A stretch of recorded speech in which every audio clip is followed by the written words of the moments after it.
तो मेरे भाई शारदा एक ऐसे कैरेक्टर है बोरुतो मांगा में जिसको लेकर मैं बहुत ज़्यादा हाईली एक्साइटेड हूँ। मैं देखना चाहता हूँ कि बोरुतो के क्रिएटर्स किस तरीके से शारदा के कैरेक्टर को प्रोग्रेस करते हैं पूरे सीरीज में। मैं मतलब बहुत ज़्यादा हाईली एंटिसिपेट कर रहा हूँ शारदा को कुछ बहुत ही एक किक एस, बहुत ही एक बैड एस चीज़ करने के लिए। अब हालांकि उसने ऑलरेडी कई सारी चीज़ें बैड एस किया है इस पूरे सीरीज में, पर इंटरेस्टिंग रहेगा देखने के लिए कि जब हम बात करते हैं शारदा के कैरेक्टर नैरेटिव को लेके, जब हम बात करते हैं शारदा के पावर अप्स को लेके, तो बोरुतो किस डायरेक्शन में जाएंगे, बोरुतो किस तरीके से इसको प्रोग्रेस करेंगे, उसके फ्यूचर रोल का सिग्निफिकेंस क्या रहेगा इस पूरे बोरुतो के टू ब्लू वॉर्टेक्स सीक्वल में या सेकंड पार्ट में, वो देखना इंटरेस्टिंग रहेगा। मैं इस वीडियो में शारदा के कैरेक्टर के बारे में डिस्कस करूंगा कि क्या क्या हमको दिखाई दिया है शारदा के कैरेक्टर के जरिए से, और फ्यूचर में हम लोग क्या देख सकते हैं, क्या हम लोग और भी ज्यादा एक्सपेक्ट कर सकते हैं शारदा के कैरेक्टर से, उसके ऊपर मैं डिस्कस करूंगा। अब जो शारदा के कैरेक्टर के बारे में मेरे को एक बात बहुत ज्यादा ही पसंद आता है वो ये है कि शारदा बहुत ही एक कॉन्फिडेंट कैरेक्टर है। हमको वहां पर बहुत ज्यादा इनसिक्योरिटी नहीं दिखाई देता है शारदा के कैरेक्टर में। बहुत ही अच्छी तरीके से वो अपने आप को कैरी करती है एक तरीके से। यह एस्पेक्ट हमको शारदा के कैरेक्टर में ये सीरीज के स्टार्ट में ही दिखाई दे दिया था। इस वजह से मेरे को शारदा का कैरेक्टर बहुत ज्यादा पसंद आ रहा था। मेरे को साकुरा एज ए कैरेक्टर उतना पसंद नहीं है। मैंने मेरा ओपिनियन इसके बारे में बहुत बार बोला भी है। हाँ, मैं बोलूंगा कि Sakura as a mother completely different character है ऑल टुगेदर। पर जब हम बात करते हैं नारुतो और नारुतो शिपुडेन के बारे में, मेरे को उतना उसका कैरेक्टर पसंद नहीं आया था। तो देखते हुए शारदा साकुरा की बेटी है और शारदा को जिस तरीके से कैरी किया गया था इनिशियल स्टेजेस में, जिस तरीके से वो बिहेव कर रही थी, जिस तरीके से उसका अप्रोच था, वो मेरे हिसाब से मेरे को बहुत ज्यादा ही पसंद आया था। और मेरे को ऐसा लगा कि अच्छा चलो ठीक है, यहाँ पर हमको एक फीमेल कैरेक्टर दिखाई देने वाला है नारुतो यूनिवर्स में जो बहुत ज्यादा बैड एस होने वाली है। तो उसी को लेकर मैं बहुत ज्यादा खुश था क्योंकि शारदा एज कैरेक्टर क्रिएटर अगर चाहे तो इस कैरेक्टर को किसी भी डायरेक्शन में लेके जा सकता है। बहुत सारे मल्टीपल ऑप्शन है character narrative wise. Sarada Uchiha clan से आती है, शारदा होकागे बनना चाहती है, शारदा का रोल मॉडल है नारुतो। शारदा की जब हम स्ट्रेंथ के बारे में बात करते हैं, फिजिकल स्ट्रेंथ के बारे में बात करते हैं, तो हमको वहां पर ग्लिम्स दिखाई देता है, साकुरा का मॉन्स्टर स्ट्रेंथ दिखाई देता है शारदा के कैरेक्टर में। तो ये कैरेक्टर के पास ऑलरेडी कई सारी चीजें था जिसके ऊपर क्रिएटर्स बहुत आराम से एक्सट्रैपोलेट कर सकते थे और उन लोगों ने किया भी है। मुझे लगता है कि जो कुछ भी अभी तक मैंने देखा है शारदा के कैरेक्टर को लेके, वो काफी हद तक मेरे हिसाब से सेटिस्फाइंग रहा है। मेरा जो कुछ भी शिकायत रहेगा वो मैं डेफिनेटली ये वीडियो में बात करूंगा, इसको डिस्कस करूंगा, ठीक है। शारदा के कैरेक्टर के बारे में हम लोग एक तरीके से बोल सकते हैं कि शारदा को साकुरा ने ही काफी हद तक उसके बचपन में पाला पोसा है, क्योंकि हमको पता है कि शिपुडेन खत्म होने के बाद सासके अपने अटोनमेंट के जर्नी में चले जाता है, तो वो मोस्ट ऑफ द टाइम घर पे नहीं था। हमको वो सब सारा डायनेमिक पता था। तो ऑब्वियसली जब शिन उचिहा का सेगमेंट आया जहां पर हमको Shin Uchiha as a antagonist दिखाई दे रहा था उस पूरे सेगमेंट में, तो वो पूरे सेगमेंट में बहुत मेजरली हम लोग फोकस कर रहे थे शारदा के कैरेक्टर के बारे में, क्योंकि शारदा डिस्कवर करती है टीम टाका का पूरा एक फोटो। टीम टाका के फोटो को देखने के बाद उसका नजर गिरता है कारिन के कैरेक्टर के ऊपर और बाद में वो वही जो उसने स्पेक्स पहना था वही वो देखती है कारिन को पहने हुए। तो शारदा के दिमाग में ये सब सारी चीजें देख के बहुत ज्यादा क्वेश्चंस आ गया था, क्योंकि उसने कभी भी अपने डैड को घर पे देखा नहीं था। उसके दिमाग में क्वेश्चन आ रहा था कि क्या मेरा डैड सच में मेरा ही डैड है। मेजरली यहाँ पर शारदा के दिमाग में क्वेश्चन चल रहा था कि क्या मैं बेटी हूँ साकुरा और सासके की, क्योंकि यहाँ पर एक थर्ड पार्टी का इन्वॉल्वमेंट हो गया था कारिन के रूप में। तो वो एक इंटरनल कॉन्फ्लिक्ट भी चल रहा था शारदा के दिमाग में इस टाइम पे। और मुझे लगता है कि जो कुछ भी किया है शिन उचिहा के सेगमेंट में शारदा के कैरेक्टर के साथ क्रिएटर्स ने, वो बहुत ही अच्छा बात था, क्योंकि अल्टीमेटली हम लोग देखते हैं कि शारदा टाइम स्पेंड करती है नारुतो के साथ। वो नारुतो के बारे में जान पाती है। नारुतो बात कर रहा था होकागे बनने का मतलब क्या होता है शारदा के साथ, तो वो एक काइंड ऑफ हमको पता है कि शारदा बहुत ज्यादा लुक अप टू करती है नारुतो को। उसका एम्बिशन है कि वो होकागे बनना चाहती है, वो सब सारी चीजें। तो ये बहुत ही एक अच्छा मोमेंट क्रिएट हुआ था जहां पर नारुतो भी अपना विजडम इंपार्ट कर रहा था शारदा में। और अल्टीमेटली आगे चलते हुए वो एक फेटफुल मोमेंट आता है इस पूरे सेगमेंट में जहां पर शारदा मिलती है सासके को, और सासके इनिशियली रिकॉग्नाइज नहीं कर पाता है शारदा को। तो अल्टीमेटली हम देखते हैं कि जब शारदा मिलती है सासके को, जो पहला इंप्रेशन था वो जो बहुत ही एक इमोशनली टेंस मोमेंट था, उसी के वजह से हम देखते हैं कि शारदा अपना शारिंगन एक्टिवेट करती है। ये जो पूरा शिन उचिहा का सेगमेंट था, उस पूरे सेगमेंट में ये नैरेटिव क्रिएट किया जा रहा था शिन उचिहा के कैरेक्टर के जरिए से कि किस तरीके से पीसफुल टाइम्स में प्रोग्रेस हॉल्ट हो जाता है। यहाँ पर शिन उचिहा एज एंटेगनिस्ट, उसको काइंड ऑफ इंपोस्टर सिंड्रोम था, वो अपने आप को काइंड ऑफ उचिहा मान रहा था, वो सब सारी चीजें चल रहा था। पर ये जो एस्पेक्ट था शिन उचिहा के कैरेक्टर में, ये जो नैरेटिव था वो काफी हद तक शारदा के कैरेक्टर में वेव कर रहा था या वीव कर रहा था, क्योंकि यहाँ पर शारदा भी बहुत ज्यादा कन्फ्लिक्टेड थी इस पूरे सेगमेंट में कि मैं कौन हूँ। वो अपने आइडेंटिटी के बारे में भी सोच रही थी कि क्या मैं सच में शारदा उचिहा हूँ, क्या मैं सच में साकुरा और सासके की बेटी हूँ। यहाँ पर ये बेसिकली उसके दिमाग में कॉन्फ्लिक्ट चल रहा था। और towards the end of this entire segment, जो शिनुचिया का सेगमेंट था, यहाँ पर कॉन्फ्लिक्ट वो रिजॉल्व भी हो जाता है, जहाँ पर हम देखते हैं साकुरा और सास्के को काइंड ऑफ एम्ब्रेस करते हुए, रीअफर्म करते हुए कि वो मतलब सारदा उसकी ही उनकी ही बेटी है। और जो प्रकारिन का एंगल आ गया था वहाँ पर वो भी मतलब एक्सप्लेन किया जाता है, जो बहुत ही एक अच्छा टच दे रहा था इस पूरे सस्पेंस में। क्योंकि अगर तू उस टाइम पे फैंडम में था, अगर तू ऑनलाइन फोरम्स में था, तो ये जो पूरा सेगमेंट था शिनुचिया का, वहाँ पर सबसे सारे लोग ट्रोल भी किए जा रहे थे, मतलब फैंडम भी सवाल पूछे जा रहे थे कि क्या सच में सारदा बेटी है साकुरा और सास्के की। तो वो इतना इंसेन लेवल का मतलब डिबेट चल रहा था इस टाइम पे पूरे नारुतो फैंडम में, ठीक है। अब सारदा अपना सेकंड तमोई पैटर्न एक्टिवेट करती है कारा एक्चुएशन आर्क में, जो बेसिकली एक सप्लीमेंट्री आर्क था जो लीड इन कर रहा था कारा ऑर्गेनाइजेशन आर्क में। तो ये जो कारा एक्चुएशन आर्क था वो बेसिकली एक एनिमे एक्सक्लूसिव सेगमेंट था जो हमको एनिमे ओरिजिनल कंटेंट के जरिए से मिला था। यहाँ पर विक्टर और दीपा मेन एंटेगनिस्ट थे जो बेसिकली इनर्स थे कारा ऑर्गेनाइजेशन के। तो कारा एक्चुएशन आर्क के फाइनल शोडाउन में जो बहुत ही एक अच्छा डिसाइसिव बैटल था, वो बैटल होता है दीपा वर्सेस टीम 7, जो कंप्राइज करते हैं बोरुतो, सारदा और मित्सुकी। ये पूरे फाइट में जो बहुत ही एक वेल एनिमेटेड लेजेंडरी फाइट था, मेरे को इसका कोरियोग्राफी बहुत ज्यादा पसंद आया था। पर इसी फाइट में सारदा ने अपना सेकंड तमोई पैटर्न एक्टिवेट किया था। सारदा आगे चलते हुए बोरुतो मांगा में वो अपना थर्ड तमोई शारिंगन में एक्टिवेट कर पाती है, जो वो फाइट करती है बोरो के अगेंस्ट। ये पूरा फाइट कंप्लीटली एक डिफरेंट डायमेंशन में चल रहा था। सारदा का रोल बहुत ज्यादा क्रूशियल रोल था बोरो के फाइट में। बोरो अपना कोर डिफरेंट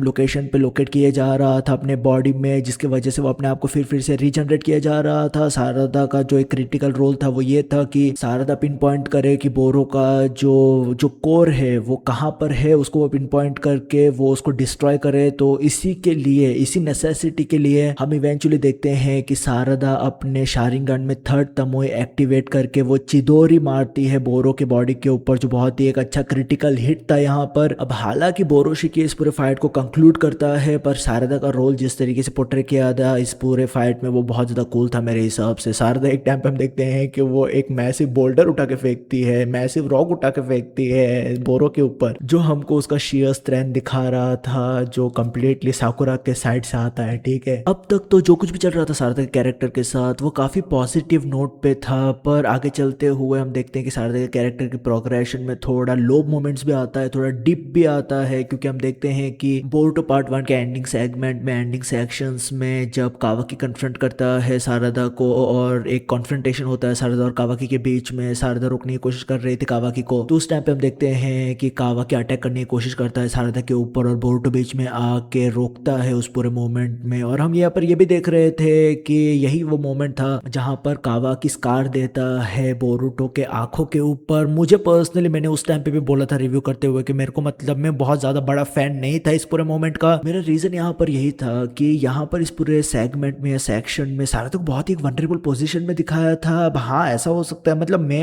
इनकार नहीं करता हूँ कि बोरुतो आके बचाया सारदा को, I don't have any problem with that, but the way they executed this entire scenario, it felt like the kind of lowballed Sarada in this entire circumstance, right. तो इस वजह से मेरे को ये मोमेंट उतना पसंद नहीं आया था, मैं उतना बहुत बड़ा फैन नहीं था इस पूरे मोमेंट का। आई was like man, you could have done it in a different way man. Boruto part 1 के कपल ऑफ फाइनल चैप्टर्स में हमको पता है कि किस तरीके से कावाकी और बोरुतो के बीच में रोल रिवर्सल हो जाता है शिनजुत्सु की एबिलिटी की वजह से, आयदा के शिनजुत्सु की एबिलिटी की वजह से। ये पूरा जब सिनारियो हुआ उसमें हमको पता चल रहा था कि सारदा और सुमरक के ऊपर ये एबिलिटी काम नहीं कर रहा था, शिनजुत्सु का एबिलिटी काम नहीं कर रहा था। एज अ कॉन्सिक्वेंस हम देख रहे थे कि सारदा बहुत ज्यादा हैविली ट्रॉमेटाइज्ड हो गई थी। सारदा एम्पैथेटिकली बहुत ज्यादा फील कर रही थी बोरुतो के सर्कमस्टेंस को लेके, उसको मतलब बहुत ज्यादा दुख हो रहा था कि बोरुतो फिर से ये सब सारे सिनारियोज में अटक जाता है। यही पूरे स्ट्रेस में, यही पूरे इमोशनल ट्रॉमेटिक स्ट्रेस में हम देखते हैं कि सारदा ये टाइम पे अपना Mangekyo Sharingan for a split second activate करती है और वो यहाँ पर अपने डैड सास्के को कन्विंस करने की कोशिश कर रहे थे कि बोरुतो और कावाकी के बीच में रोल स्विच हो गया है। जिस तरीके से अब लोग देखते हैं बोरुतो को वो डिफरेंट है। सास्के ऑब्वियसली ये सब सारी चीजों को ग्रास्प नहीं कर पा रहा था कि यहाँ पर एक्चुअल में क्या चल रहा है, पर जब वो अपनी बेटी को देखता है कि उसकी बेटी एक्टिवेट करती है मांगेक्यू शारिंगन और वो रो रही थी और वो पहली बार अपने जिंदगी में कुछ मांग रहे थे अपने डैड से, तब सास्के अपने लॉजिक को साइड में रख के वो अपने बेटी के पूरे सिचुएशन को देख के वो बोरुतो को हेल्प करता है। तो मतलब ये पूरा जो सारदा ने किया था सास्के सास्के को ये सब सारी चीजें बताया था। At the end of the day वो हेल्प किया बोरुटो के कैरेक्टर में या बोरुटो को स्ट्रांग बनने में, एक तरीके से हम लोग बोल सकते हैं। बोरुटो टू ब्लू वॉर्टेक्स में सारदा को हम लोग सीरियसली या सीरियस सिचुएशन में फाइट करते हुए देखते हैं। पहली बार जब सारदा कन्फ्रंट करती है हिदारी को, हिदारी बेसिकली वही बंदा है जो सास्के से फॉर्म हुआ है। तो हिदारी यहाँ पर आया था सारदा के पास कोनोहा विलेज में, क्योंकि उसके इंस्टिंक्ट उसको बोल रहे थे कि वो सारदा को कंज्यूम करे, और वो जानना चाहता था कि क्यों उसके इंस्टिंक्ट बोल रहे हैं उसको कि वो सारदा को कंज्यूम करे। वो आंसर्स ढूंढना चाहता था। इस वजह से हम देखते हैं कि कन्फ्रंटेशन होता है हिदारी और सारदा के बीच में। अब इस पूरे कन्फ्रंटेशन में सारदा ने काफी एक डिसेंट परफॉर्मेंस दिया था। हम देखते हैं कि हिदारी चिदोरी मारने की कोशिश करता है सारदा के ऊपर, सारदा डॉज करके हम देखते हैं कि वो अपना काउंटर अटैक चिदोरी मारती है हिदारी के ऊपर। पर अल्टीमेटली हम देखते हैं कि जैसे ये पूरा सिचुएशन एस्केलेट होता है, प्रोग्रेस होता है, हिदारी अपने क्लोमा की एबिलिटी की मदद से सरप्राइज अटैक मारता है सारदा के ऊपर। और काइंड ऑफ यहाँ पर सारदा बहुत ही एक ग्रीम सिचुएशन में फंस गई थी, पर इवेंचुअली इस पूरे मोमेंट में फिर से बोरुटो आके बचाता है सारदा को। अब मैं बोलूंगा कि ये पूरे मोमेंट को लेके मतलब मेरे को थोड़ा भी शिकायत नहीं था, ठीक है। I did not really hate this moment. I was like okay man, it's alright, it's a good moment in my opinion. It is a different kind of a situation जब हमने बोरुटो को पहली बार देखा था सारदा को बचाते हुए, जहां पर उसको स्कार मिलता है, और यहाँ पर बोरुटो टू ब्लू वॉर्टेक्स में जिस तरह की सारदा बचाता है वो, ये मतलब डिफरेंट सर्कमस्टेंस था, डिफरेंट सिनारियो था। So I was not really mad about it. I was like man Boruto well save my guy. Sarada का कैरेक्टर फाइनली जिस तरीके से शाइन करता है लैंड ऑफ सैंड के सेगमेंट में, वो हाईली एडमरेबल था मेरे हिसाब से। नैरेटिवली भी बहुत ही अच्छी तरीके से इसको बिल्डअप किया गया था, एग्जीक्यूशन भी बहुत ज्यादा कूल था। जिस तरीके से रियू को इन्वॉल्व किया गया था इस पूरे सेगमेंट में, रियू और मात्सुरी को इन्वॉल्व किया गया था इस पूरे सेगमेंट में, यहाँ पर लव का एस्पेक्ट भी आ गया था। यहाँ पर हम देख रहे थे कि आराया, योदो और शिंकी के बीच में kind of a love triangle हमको दिखाई दे रहा था। स्लाइटली हिंट किया गया था उसको। ये kind of a similar love triangle का सिनारियो हमको बोरुटो, सारदा और सुमिरे के कैरेक्टर में भी दिखाई दे रहा था। बोरुटो पार्ट 1 में भी, बोरुटो टू ब्लू वॉर्टेक्स में भी। तो जो कुछ भी कॉन्वर्सेशन था योदो का सारदा के साथ, वो काइंड ऑफ अ सप्लीमेंट कर रहा था सारदा के अवेकनिंग में जो कुछ भी हमको दिखाई देने वाला था इस पूरे सेगमेंट में। रियू बहुत ज्यादा एक स्ट्रॉन्ग कैरेक्टर था, वो शिंकी के ऊपर बेस्ड है। हमको पता है कि वो बहुत ज्यादा मॉन्स्टर्स कैरेक्टर था, वो सैंड को मैनिपुलेट कर रहा था। और क्योंकि यहाँ पर ये जो फाइट था वो लैंड ऑफ सैंड में चल रहा था, तो यहाँ पर एक टरेन का भी एडवांटेज रियू के पास था। पर जिस तरीके से मेरे भाई यहाँ पर सारदा उचिहा अपने मांगेक्यू शारिंगन को एक्टिवेट करती है, और जो उसका मांगेक्यू शारिंगन का एबिलिटी है वो कंप्लीटली हैक्स्ड है। यहाँ पर सारदा उचिहा अपने मांगेक्यू शारिंगन के जरिए से वो बेसिकली ब्लैक ऑब्स क्रिएट कर सकती है, या black hole kind of a चीज क्रिएट कर सकती है, जिसकी वजह से कई सारे लोग काइंड ऑफ ग्रेविटेशनल पुल के जरिए से उसमें अट्रैक्ट होके कंप्लीटली डिसइंटीग्रेट हो जाते हैं मेरे भाई, ठीक है। ये बहुत ज्यादा एक इंसेन लेवल का एबिलिटी था। जिस तरीके से सारदा उचिहा ब्लीड कर रही थी अपनी आंखों से, सारदा अपने मांगेक्यू शारिंगन का एबिलिटी उसको बहुत ही अच्छी तरीके से यूटिलाइज कर रहे थे। जो बहुत ही एक सरप्राइजिंग और प्रेस करने लायक बात है वो यहाँ पर ये है कि वो सिर्फ 1-2 ब्लैक ऑब्स नहीं क्रिएट कर रहे थे, वहां पर हमको 7, 8, 10 ऐसे ऑब्स दिखाई दे रहे थे जिसको वो साइमल्टेनियसली कंट्रोल कर पा रहे थे। और इवेंचुअली इसी मांगेक्यू शारिंगन के एबिलिटी के जरिए से वो रियू को कंप्लीटली डिस्ट्रॉय कर देती है मेरे भाई। अब क्योंकि सारदा उचिहा अपने मांगेक्यू शारिंगन को पहली बार यूटिलाइज कर रही थी बैटल में, इस वजह से वो बहुत ज्यादा चाक्रा एक्सपेंड कर देती है, जिसकी वजह से वो एग्जॉस्टेड स्टेट में फेंट हो जाती है यार। वो मोर पर्टिकुलरली एग्जॉशन की वजह से फेंट हो जाती है। पर क्या उसने जॉब किया यार, क्या खतरनाक उसका पूरा मोमेंट था सारदा का। ये मेरे भाई मोमेंट सिर्फ कूल मांगेक्यू शारिंगन का मोमेंट नहीं था, सारदा के कैरेक्टर में नैरेटिवली ये मोमेंट जिस तरीके से उन लोगों ने एग्जीक्यूट किया था वो बहुत ज्यादा कूल था। क्योंकि सारदा यहाँ पर अपने आप को एक्सेप्ट करती है, अपने आप में अपने अंदर जो भी उसके अंदर कमियां थी, जैसे कि फॉर एग्जांपल वो